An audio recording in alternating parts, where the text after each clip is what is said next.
Hi, and welcome to Susan's Vintage Life. Today I'm going to do a partial get ready with me. I'm just going to do my eye look for today, but I will talk about what all else I have on. I didn't want to completely scare you off in one of my first videos. So today what I started out with is I used the IT, the blue under eye cream that helps take away dark circles. And I used the Confidence Gel Lotion. I am loving this because I'm finding that my makeup stays on as well with this, that I could just use this for my moisturizer and primer, and I'm not having any problem with staying power. So this is something that I've really come to love. Okay, I've also used the Bye Bye Lines foundation, and I use it in the color Fair.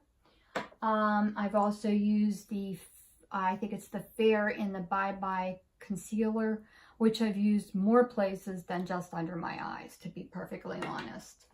Okay, I've used the IT Bye Bye Pores Illumination Powder, which I really like. And I've also used, this came in BoxyCharm last month. I've used this for my contour, my highlighter, and my blush.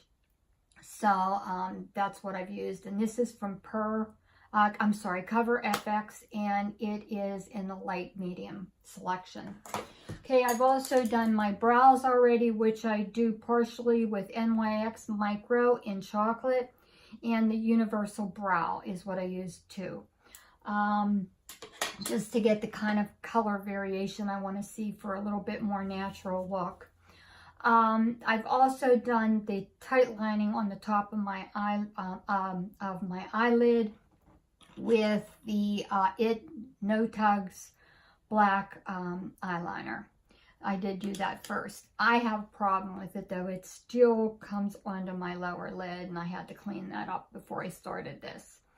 And I also use from Wet n Wild the Creme Brulee.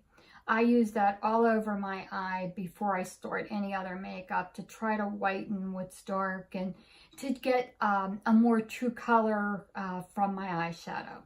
Today I'm going to be using the Urban Decay On the Run in Shortcut. This is a series of pinks and burgundies, and I'm really not a pink person, contrary to what I look like right now. But I'm really not a pink person. I don't wear a whole lot of pink. My mother overdid the pink with me and my daughter when we were kids. And neither one of us are pink people. But I had a pink suit that I really loved that I wore to my granddaughter's graduation. And so I did use this pink look yesterday. My oldest granddaughter graduated from college. And so I did use this pink look. And I thought that I'd recreate that look for you. I didn't wear anything too vivid, too glammed. I was grandma and didn't want to really overdo it. Although I have in a lot of times, but in this situation I just decided to downplay it a bit. So I'm going to demonstrate to you that eye look that I did. I've described briefly what I've used so far, and I'm going to go ahead and do this eye look for you. I started out on my lid with the color Laced, which is this color right here. It's just kind of a mauvey pink, and it's matte. It's not,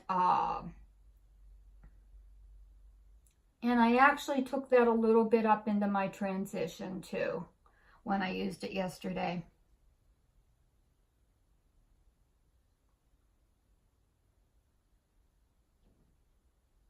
And I usually try to start mine up here because my eyes are very deep set, and I try to pull them out just a little bit. Plus, if you notice that I have a lazy eye, I have ptosis of my right eyelid, so I kind of try to even that out too. So we're working with some challenges here. Okay, then I went into the color Gash. And it is a nice burgundy color that has just a little bit of glitter. I don't want to say glitter. It's just a little bit on the frosty side. And I took that up in the V and then continued it along in the in my crease. So So I went up in the V with that and then continued over in the crease.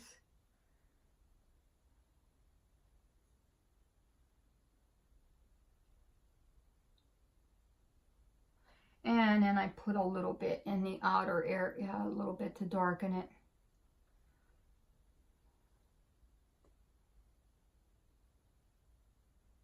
Like I said, this was a pretty easy look. I managed to do this in just a little bit of time. And then I blended this out a bit.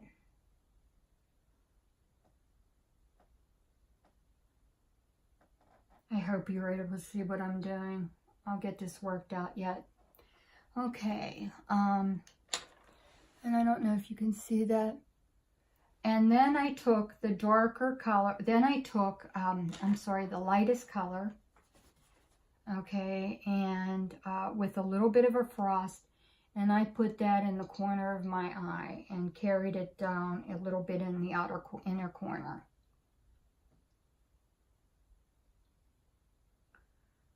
I just like that spot of brightness in the center of my eye. My eyes are kind of deep set, and I kind of like what that does for it. Okay, so then I took that a little bit further down on the eye mobile lid. And I did a little bit of that underneath. Just a little. Just a faint touch, just to brighten where I'm dark. Okay, and then with my finger, I used the color, that color was called Sin. And then the next color that I used is called Shortcut, and it's more of a pink here, as you can see. And I used that in the center of my eyelid. I just touched that into the center on both eyes and kind of left it there a little bit darker than some of the other that I blended a lot. Okay, and that was pretty much what I did with eyeshadow, except for doing a little bit of shadow underneath. And I took the bright pink and put a little bit of that like in the outer third of my underlid, underneath my eyes. Okay, and then I went to eyeliner. Am I going to attempt eyeliner on video? Since I can't edit yet, I'm going to try it. Okay, I probably, if I was a smart person, I would use a pencil eyeliner because it's a little more forgiving. But I'm going to try to do this with Tarte's Maneater eyeliner in liquid.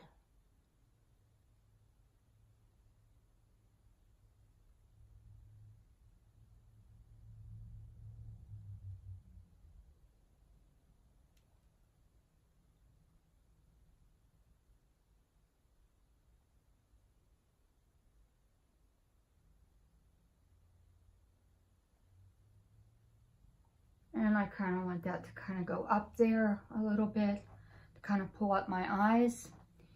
And then I'm going to do a little bit under, I think I'm going to go with a pencil underneath because I don't want it as kind of as,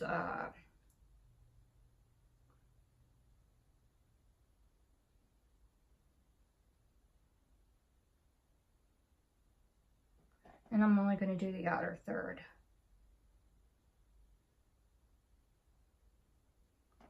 A lot of people don't line their under eye anymore.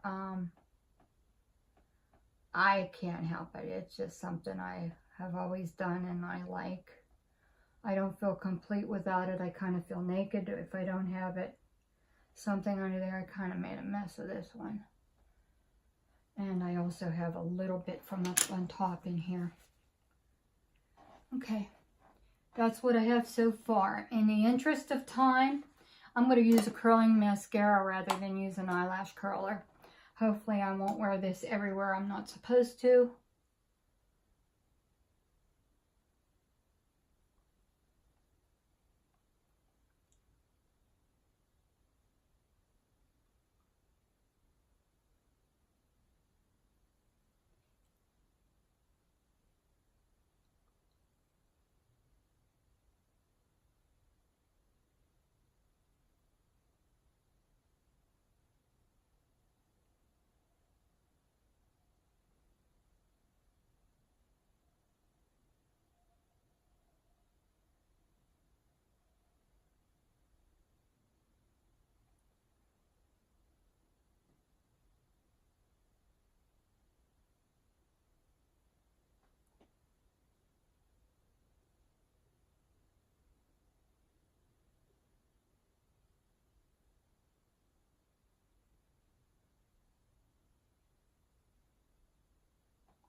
Okay. I'm sorry if you're getting bored right now, but that's pretty much what I've done for the eye look. Doesn't look too bad for on camera, the whole 9 yards on camera. And I'm going to use a little bit of this NARS blush in the O name. I understand I'm not allowed to say that, so I won't. Okay, I just find sometimes after I do my eyes, my cheeks look a little pale. All right, I had some of that. What I used on my lips prior, once I got my makeup on, was face makeup on, was the Lip Maximizer from Dior, and it's from Dior Addict. This is what I have for a lip product right now that I use to get my lips a little bit bigger, and that and it seems to work okay. I'm pleased with what it's done for me.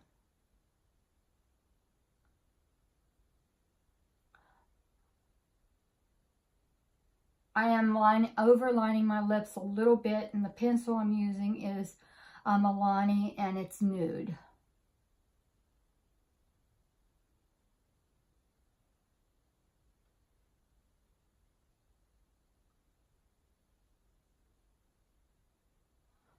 Okay, and then the next thing I'm going to put on is a little bit of this Smashbox Primrose.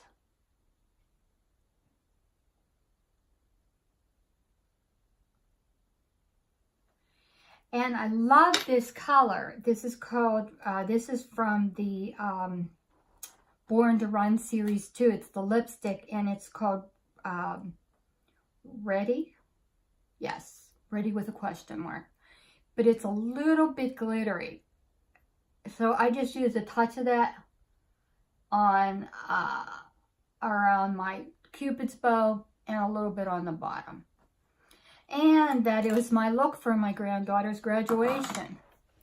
I'll try to get up a little closer so you can see. In addition to seeing all my wrinkles, etc. I have them. They're here. And I've come to embrace them. Do my best to look as good as I can, but I am what I am. I'm going to be 64 in 2 weeks. Okay, now I'm going to get to the vintage segment of my my video today. I'm going a little longer than I try to. But today, I don't know if any of you have noticed, but I'm wearing another necklace that I wanted to show you. This is camphor glass. It's a camphor glass pendant in 14 karat gold. And camphor glass was real big in the early 1920s. And it's also that Art Deco style with the filigree on the around the edges, and also on the bail. I have it backwards. Sorry about that. There it is from the front. No, that's the back. Sorry. There it is. It's just a piece that's been around for a long time in my family. Something I've always loved. It was my Aunt Nana's, who was more like a grandma to me because my mother's mother died when she was 14. So my mother's oldest sister raised her and was like a grandmother to me and my brother. So, but camphor glass was carved, was meant to look like carved quartz in more expensive jewelry at the time. And they used camphor glass. It was popular in the Art Deco phase somewhere between the 20s and 30s. It was real popular. They rebirthed it a lot in mechanically, I think, like molded pieces in the late 90s. That was, I remember 1812 jewelry, I think it was called. They had a lot that looked like camphor glass, but it was a form of a plastic, an acrylic of some kind. But it's just something I love that I wanted to share with you today. Please, if anybody knows anything about any of the things I talk about as far as the vintage items, please don't hesitate to leave me a comment. I'd love to know more about the things that I have. And if you know something, I'd appreciate knowing it too. Please, I ask that you, if you enjoyed this video, please subscribe. Please give me a thumbs up. Share with your friends if you can. And please leave me a comment so I get to know you better. Thank you and have a good day.